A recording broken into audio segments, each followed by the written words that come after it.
everybody, it's Eli. Yeah, welcome back. So initially, this whole recording, you'll probably hear this at the very end when I actually finish this chapter.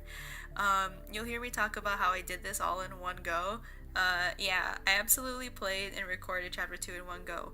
But then I saw that the recording was very, very long, and so in order to not have you guys sit through the entire thing in one go, um, yeah, I split it in half, and this is just me kind of just noting that. Yeah. So, yeah, the next part is just a continuation of the previous part. Like, there's no change or anything. Yeah.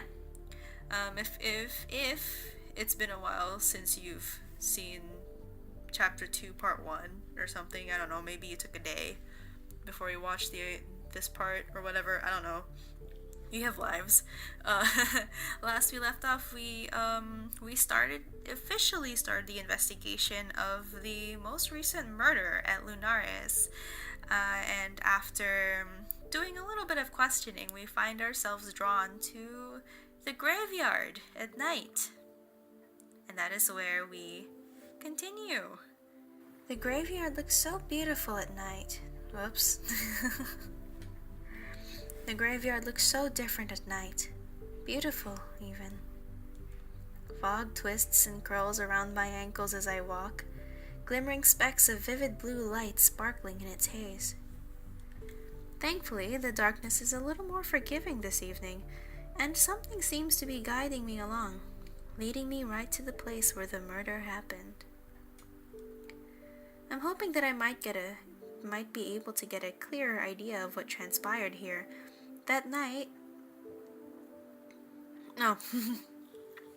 I'm hoping that I might be able to get a clearer idea of what transpired here that night now that I know who he was or what he was. I follow the path and see a dark figure crouching before a neat line of gravestones. There's no danger here, not that I can feel, but I approach with caution anyway. As I draw near, I recognize him.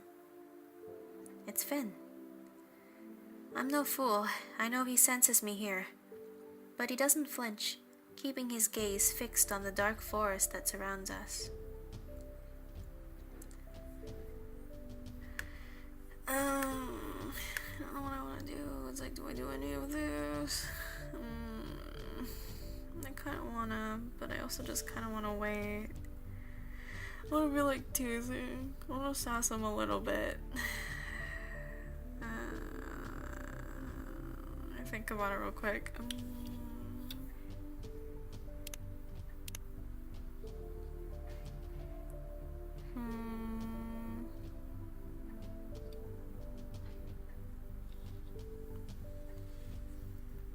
Guess I'll wait.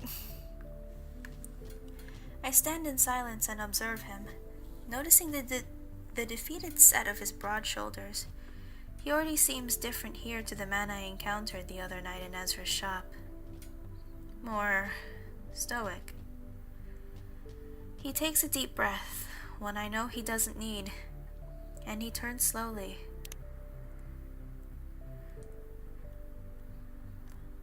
Wow. He's pretty. What brings you here on this fine evening? Oh, hanging out in graveyards is just part of the job. He rolls his eyes playfully, offering me a smile.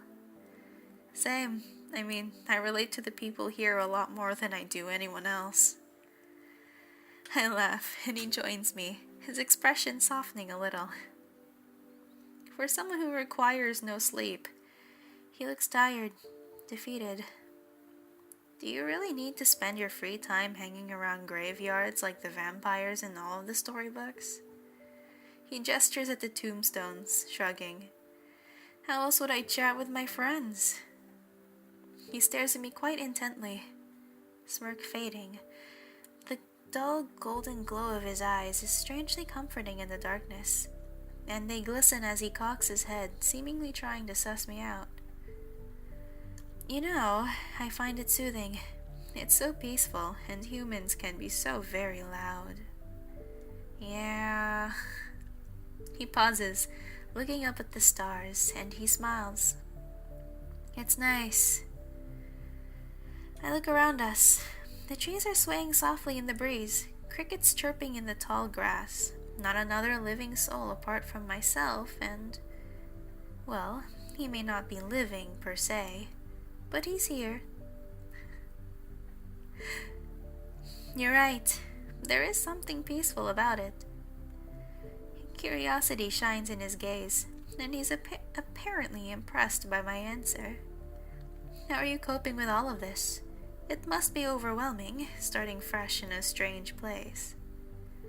He pauses, his nose crinkling, pointed ears twitching. Especially one as strange as this.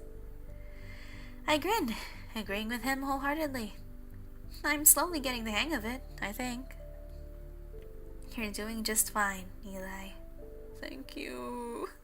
So tell me, why are you really here at this hour? I really need to have a look around. I sensed something near where the body was found the night after I arrived. Yes, there's definitely a strange energy here. He pauses, looking as though he's trying to decide if he should say what he's thinking. I can help you, I mean, if you wanted an immortal opinion. How exactly can you help me? He huffs a quiet laugh, folding his arms across his chest. Well, would an excellent sense of smell and the ability to see things your human eyes cannot be of use? I feign disinterest, a playful roll of my eyes as he waits for my response. I suppose I shouldn't dismiss any help, but how do I know that you're not the thing committing these horrible crimes? I've been told to trust no one more times than I can count. So, tell me, Finn, why should I trust you? He offers me a wry smile, but sadness lingers in his gaze. Freedom. Freedom? He nods again, taking another step. Sorry, what? He nods again, taking another deep, unnecessary breath. I've been trying to be a better man since the day I died. Oh. My sire was a cruel man, a tyrant, and being around that for centuries does something to you. Where is he now, your sire? He swallows thickly, rubbing the back of his neck. It's almost a nervous gesture, and the first time I've seen him do anything that looked remotely human or graceless. Dead. Killed by your Lieutenant General. I owe Harry my life. He freed me from Levi's shackles. He pauses, head tilted towards the night sky, and he closes his eyes. I've done terrible things in my time, and I intend to pay penance for the rest of my days. A smile, something wicked. Which, if you hadn't heard, is forever. There's so many things I long to ask him. He's seen so much, done so much, and, I assume, lost so much. So, to answer your question again, I value doing the right thing above all else. Even if sometimes I tend to stumble a little, metaphorically of course. I offer him a wry smile, watching him watch me.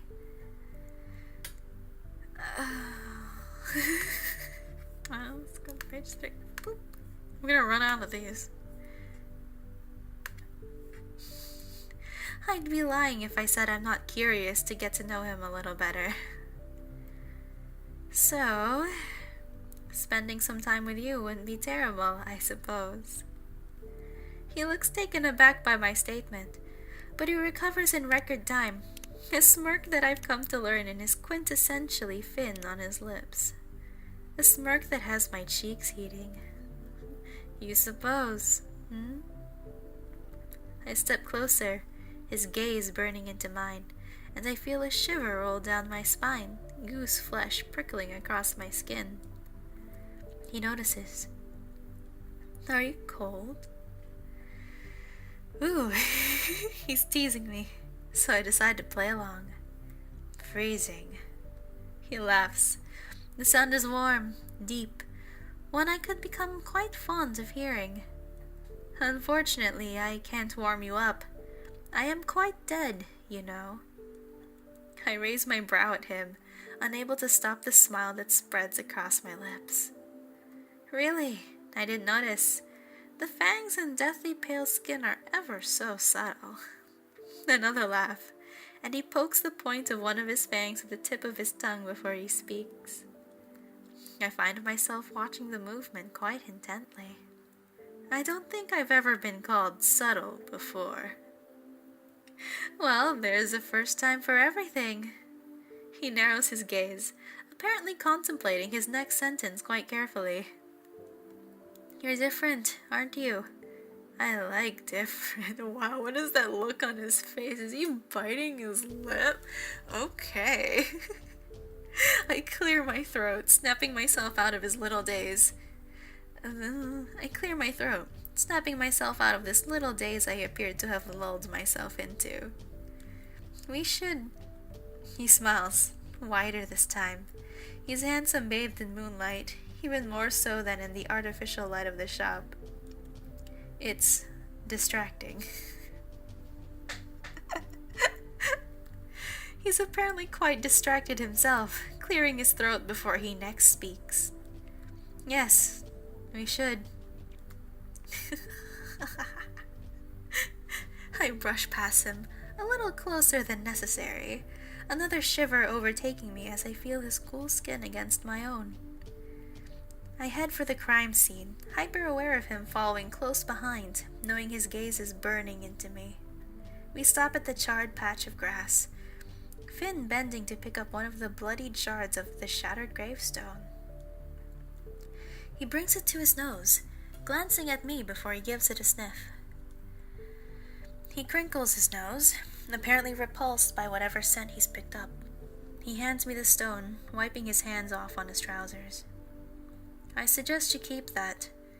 That's nothing I've smelled before, and I've smelled a lot of different things in my time. I throw him an accusatory glance before I turn my attention back to what he's handed me. I put it in my pocket for safekeeping. With that smile on his face, I feel like something pretty cheeky just happened. I'm tempted to look at it, okay?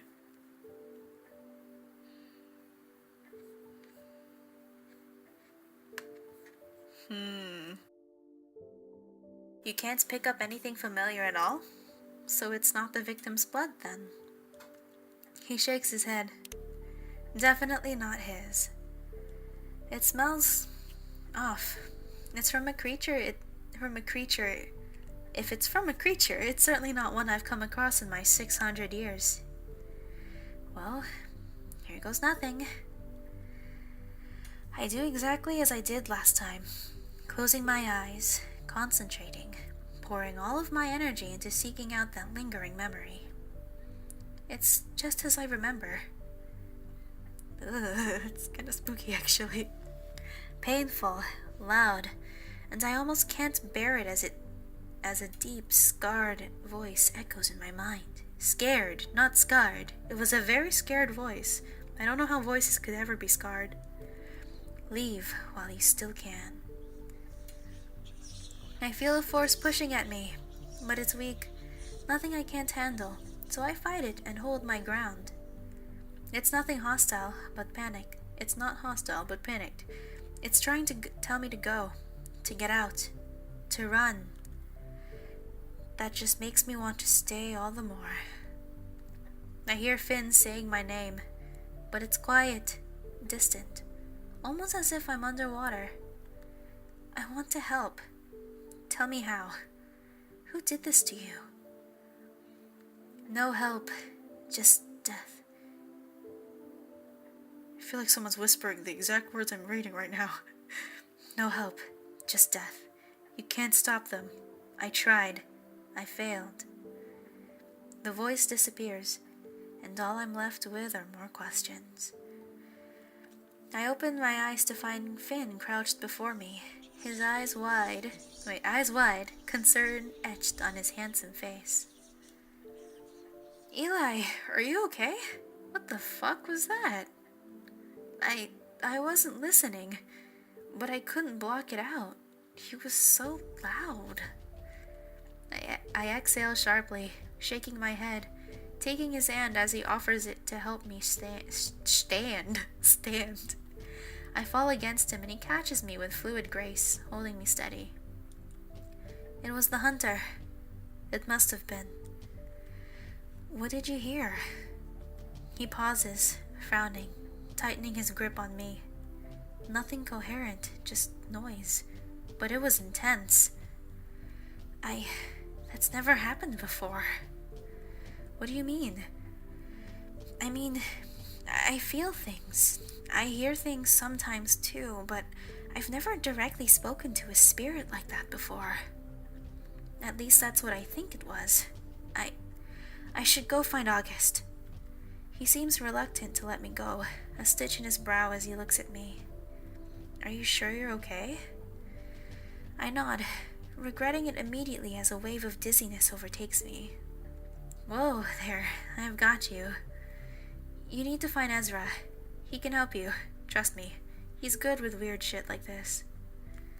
I contemplate heading back to see August, but I suspect they wouldn't appreciate me barging in at this hour with little more than a ghost story.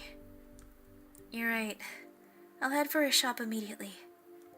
Finn nods, still watching me, holding me close lest I wobble. Head straight there. Promise me?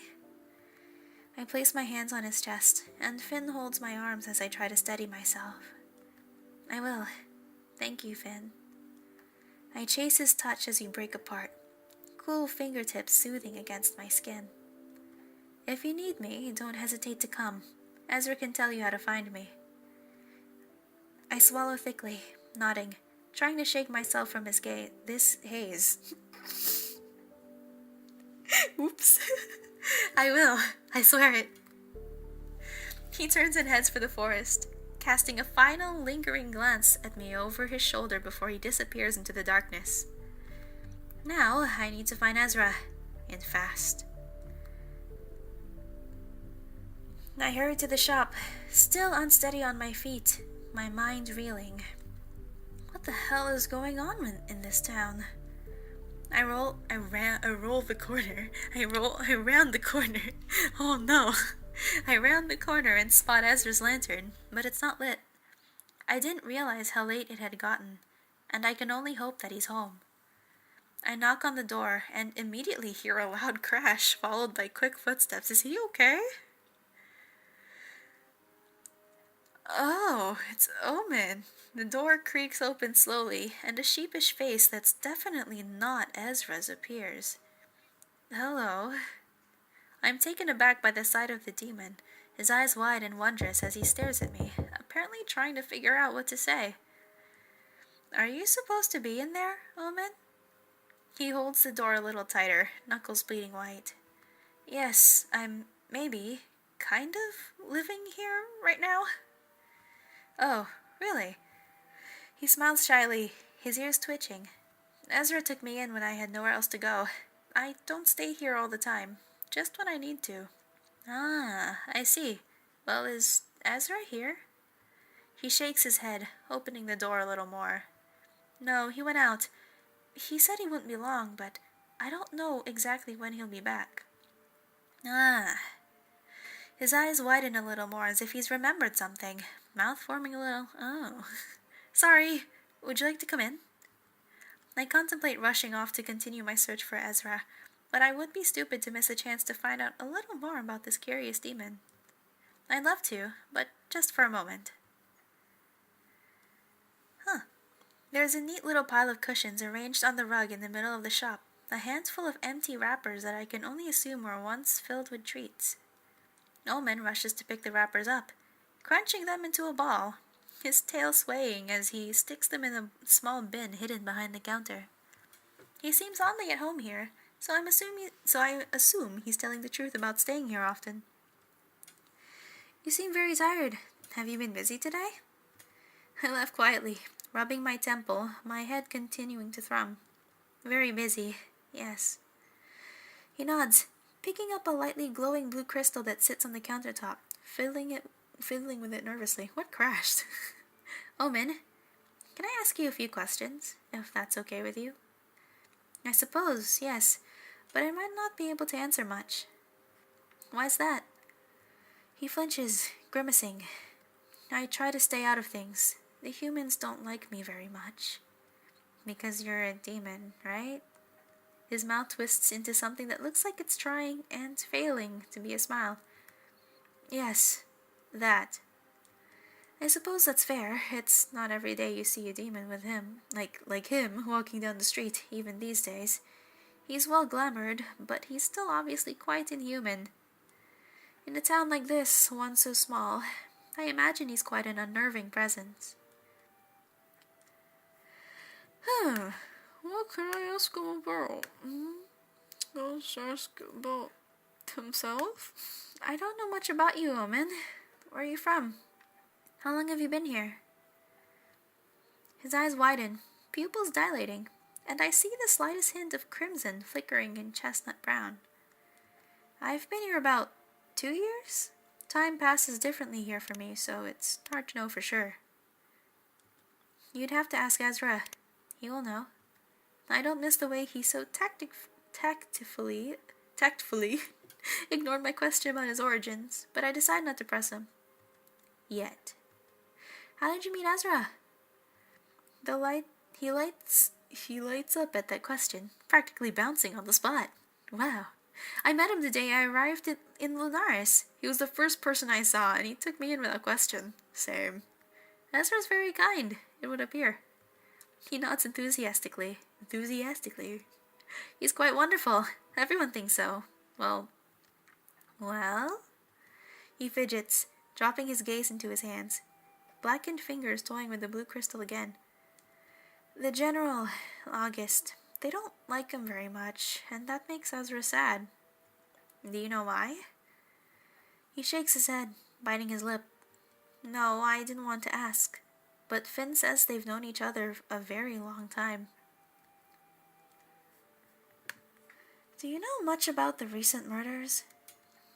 Omen passively looks out the window, a sad look crossing his face. I know that the humans are upset, and the ones who were killed were hunters. Ezra seems far more tired, and Vin? Who's Vin? Finn visits him less. Alcar is distant. I thought him and I would be good friends, but now I'm not so sure.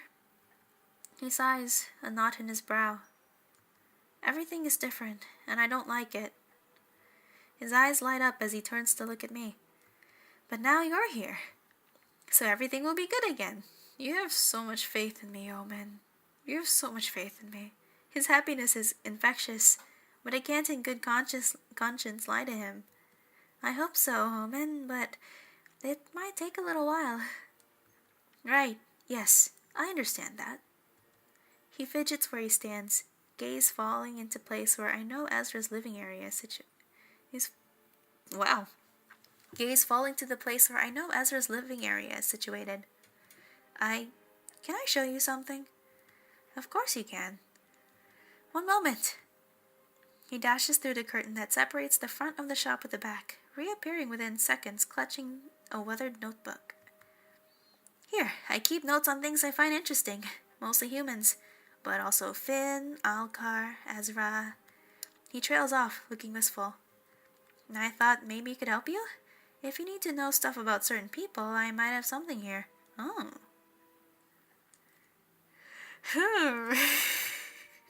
Oh, where'd my mouse go? Can't wipe my mouse. Boop. Boop. You said you write about things you find interesting? That's right. Anything interesting, intriguing, fun. Sometimes things I don't understand so I can ask someone later. Fair. Yeah, okay, sure, fair. I smile, enamored. He's so wonderfully curious. It's an absolute breath of fresh air. He's a sweet. He's just a sweet. He's a sweet. Is there anything about me in there? He stutters, holding the book a little tighter. Well, maybe? I raise an eyebrow at him, and he shyly drops his gaze. Yes. Yes, there is. My smile grows exponentially, and Omen smiles in return, the color in his cheeks almost matching his shirt. What did you write about me? His tail, aww, he's such a sweet. His tail sways back and forth enthusiastically, curling around his leg. You're putting me on the spot. As long as it's nice, I don't mind. I offer him a wink. I just winked for fun, and then I wink here in the game. That's great. And he laughs, the sound charming, almost a giggle. Oh, it's very nice. Trust me.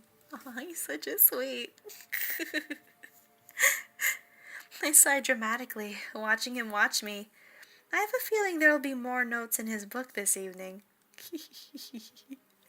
Well, I guess I'll have to trust you if you're not going to show me. Never say never, Eliy. I feel a sudden twang of pain in my temple again. Oh no. The sensation unpleasant, burning. Eliy, are you okay? Omen rushes to my side, the notebook forgotten on the counter. He reaches for me, but he's hesitant. I can feel an impossible warmth radiating off his palm, but he withdraws his hand before he touches me. I'm fine. I really need to find Ezra. Do you have any idea where he could be? I don't know for sure, but he usually goes to the market, the tavern, the catacombs. The catacombs? He nods, leaning closer. Yes, that's where the vampires are. He presses his finger to his lips, a human gesture that looks out of place. Practice. I would try the tavern first, though. He did mention he needed a drink. He likes wine after a busy day in the shop, and today was very busy. Thank you so much, Omen. I'd better hurry. I bid him a quick farewell and head back out into the darkness. I push my way into the tavern, scanning every table for that shock of white hair, and much to my relief, I see a friendly face. Ezra. He's noticed me already, his hand raised, beckoning me over to where he sits alone in a cozy spot in the corner. His smile is as bright and as wide as I remember, and I take a seat before him. It's good to see you, Eliy. I hope the town hasn't scared you off yet? Nope. I raised an accusatory eyebrow at him, earning a laugh. Well, even if I was scared off, I can't really go anywhere, can I? Ezra smiles softly, but he seems restless. I suppose not, no. What's that like, being bound to do whatever you're told? I quite like it. I'm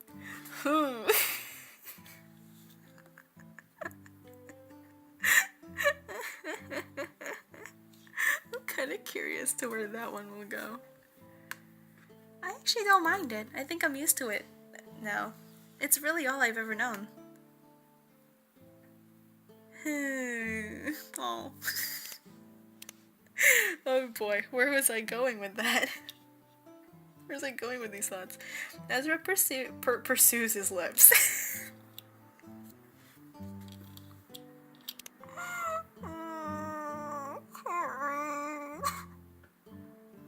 I swear, English is my first language and I'm fluent. I flub too much.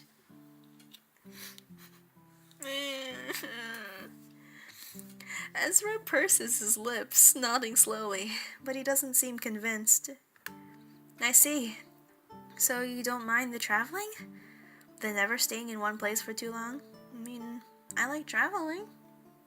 Doesn't seem that bad, I guess, but then again, I've always been in one place, like me personally, so being in one place for too long does make me wonder what it's like to, travel everywhere, really, to go places. Bit of a wanderlust, something I have.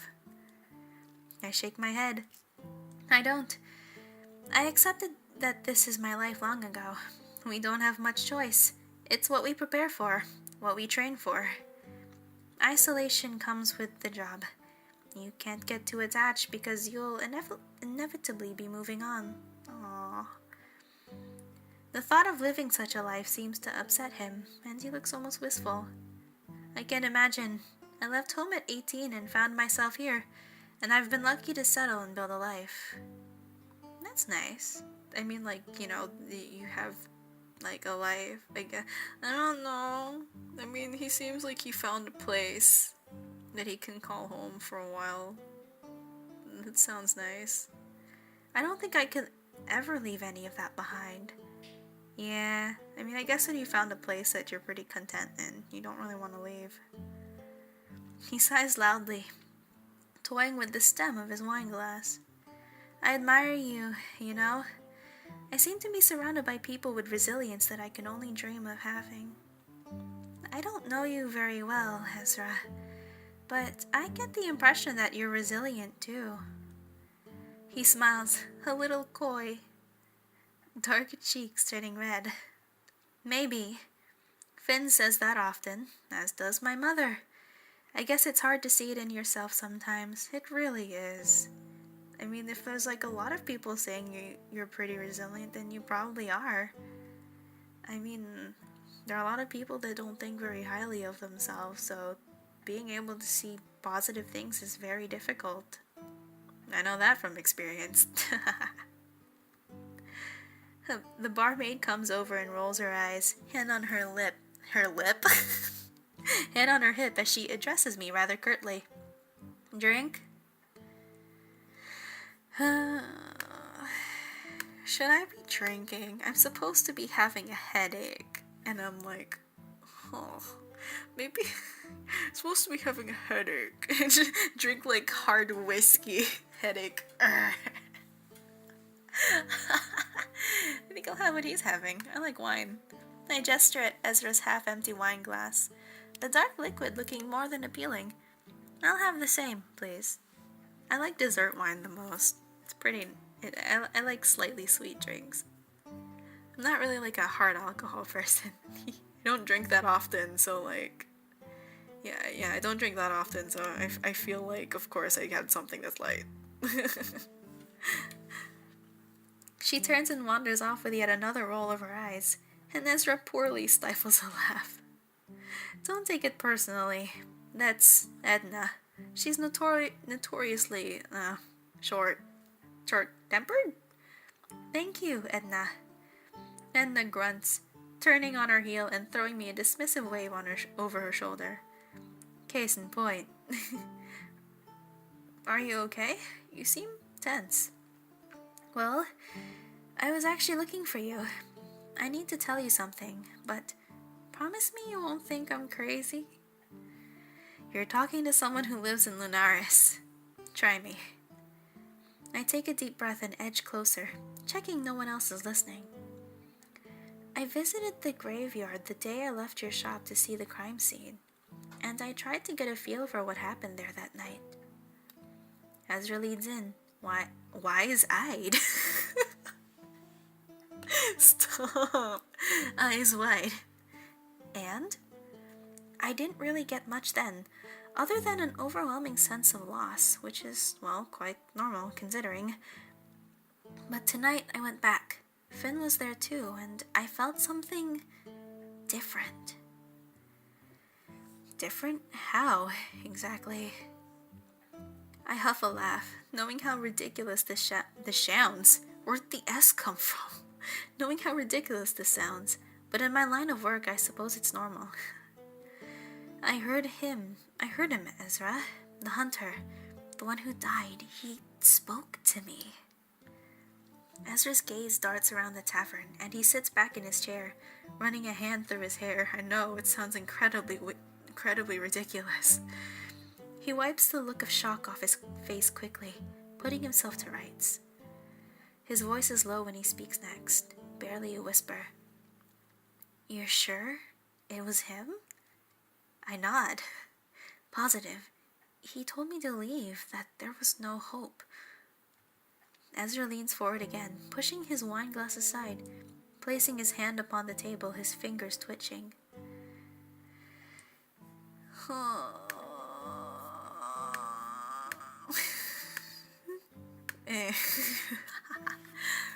I mirror his movement, placing my hand upon the table beside his, shamelessly needing contact. It was a terrifying experience. Ezra doesn't hesitate to take it in his own, his skin warm and soft as he squeezes it tightly. It's going to be okay. We'll figure this out together. I exhale sharply, feeling like I've been holding my breath ever since I sat in this chair. Thank you, Ezra. I don't know what I'd do without you, and I've only known you for a few days. It's okay. I'm used to taking care of people. It's my thing, I suppose. He softens his expression, drawing gentle, soothing circles on the back of my hand with his thumb. Besides, you're delightful. It's not like it's a chore. His cheeks darken slightly, dusky rose against warm, freckle-dusted russet, and Ezra is impossibly chanting, "Whoa, I didn't notice his expression until I looked up in the text." Oh my god. Okay. Hey, wow. I'm glad you're okay, Eli. I'm here for you, always. Do you understand? I understand. What is happening to me? What is happening? I do, and I'm more grateful than you'll ever know. Another squeeze of my hand, and we part reluctantly.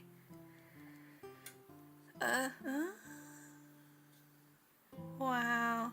So...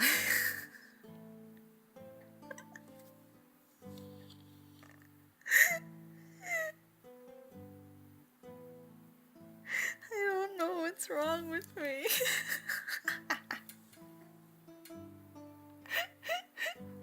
So, what now? Ezra huffs a laugh, resting his chin in his hand. He looks tired, that bright emerald gaze firmly fixed upon me. He curls his fingers around the stem of his glass, sighing deeply. I don't even know how to unpack this, but I do know that you need to rest. How's your head? Still hurting. Ezra fishes around in the pouch that's attached to his belt, retrieving a small small vial full of what looks like a herb or flower. Here, crush this into some boiling water and it should help with the headache. Thank you. It's just some feverfew and butterbur, completely natural, I promise. I take the vial and tuck it safely in my pocket. Do you have a pharmacy in there? He laughs softly, shaking his head. I asked that so seriously. It didn't register to me that was a joke. He laughs softly, shaking his head. What kind of witch would I be if I didn't carry on a cure for migraine, I should head back to the shop. I left Omen unattended with the kitchen cupboard unlocked. He'll eat me out of the house and home. I found some wrappers. I did check there before I came here. He'd gotten into the sweets. Shit.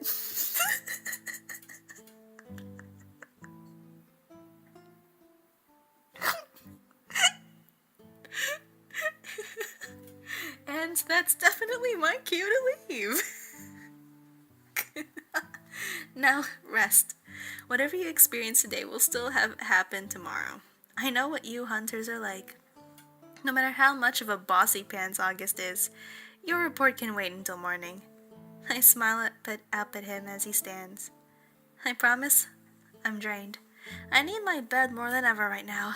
Plus, I need to decide how to put all of this into words. That changed everything for me, didn't it? Yes, I'm afraid it did. He sighs deeply, resting a hand upon my shoulder. Be mindful of who you share this information with, okay? There are eyes and ears everywhere. Good night, Eli. Good night. Good night, Ezra. I stare out of the window, and I spot the first snowflakes falling from a star-dusted sky. It's snowing? Winter is a... Oh, wait. Winter has arrived in Lunaris. I feel like I want to say it real quick. I don't know why. My headache is persistent as I lay in bed, but nothing can possibly stop me from falling asleep after the day I've had. I finish the tea that I made with the flowers Ezra gave me, hoping that it begins to take effect. Although I had wine earlier, so I'm not entirely sure. I close my eyes, but just before I drift off, a distant whisper. My name was James. End of chapter 2. Quick. Yeah. It didn't... Oh. Ah. Cool. Okay. Well, that does it for chapter 2. This went a little bit long, so... Maybe... I'm pretty sure I'm probably gonna cut this, so... Because I recorded everything at once, I didn't know how long it was gonna be. So, yeah. So that does it for chapter 2. And I have no idea when chapter 3 is gonna come out. Big shrug. I don't know, but when it comes, it comes. But yeah, things are starting to get a little bit interesting now that we've properly begun our investigation. Yeah. But yeah, I know I flirted with like every single person here right now, but eventually there will be a route somewhere. If I can refrain myself from flirting with everybody. But yeah. Anyway, I'll see you all when chapter 3 eventually comes out. So yeah. I'll see you all in the next chapter. Bye!